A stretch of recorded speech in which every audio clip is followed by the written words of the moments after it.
Also with the joint from Georgia Power is Van Holsomback. He also has 35 years of experience in the utility industry at Georgia Power. He's currently the manager of the Controls and Automation Group. That includes the SCADA support staff, distribution automation engineers, and the distribution control centers. He led the distribution project associated with Georgia Power Smart Grid Investment Grant and serves as an equity research advisor. For those of you who don't know, Georgia Power is a subsidiary of Southern Company. They have 2.4 million customers. They're 100% AMI deployed. 1.1 million customers on automatic FLISR, fault location, isolation, and service restoration systems. 700 megawatts of solar, 330 megawatts of CVR. Welcome, gentlemen. Thanks for coming. We want to talk here about like new technologies, how they're impacting. So, just start with a question, and let's start with you first, Van. What technologies are impacting your utility? Okay, something that I guess don't really associate with utility, but our biggest impact has been everybody's adoption of the smartphones and the information you get so quickly and what you expect there. You know, I swipe my American Express, I know exactly what somebody charged me that minute. Well, they're wanting that from us now when it revolves around outages. And so we did put in a customer notification system that uses text, email, or calling if that's what they want. Most of them are by text by far.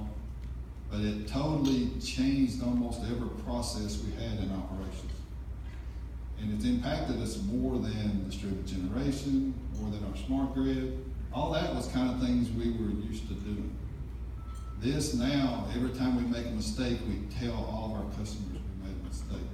And I'm not talking about outages, but I'm talking about if our system hiccups and it says we had an outage when we didn't. We just texted everybody and said you had an outage, and we didn't have it.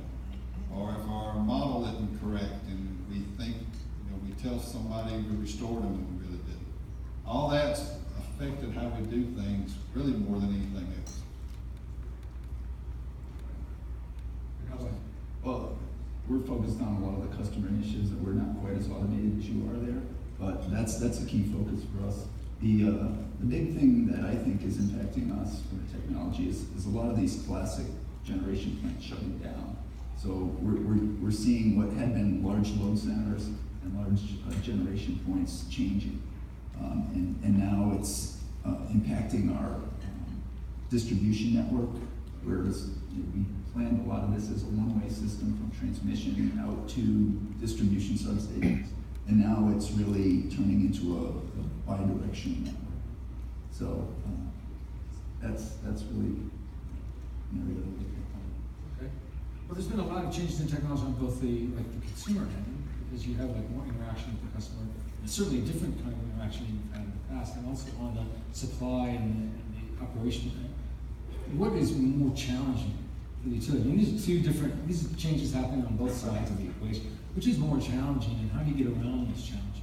And is senior management aware of this, and do you kind of take the initiative, or is it you're reacting to things?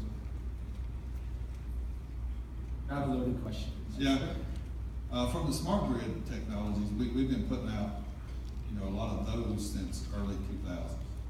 I think the AMI integration, we do have 100% AMI.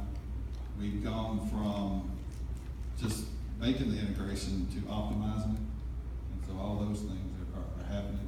But those are really core to us already. So that information is easier to deal with than something that's brand new.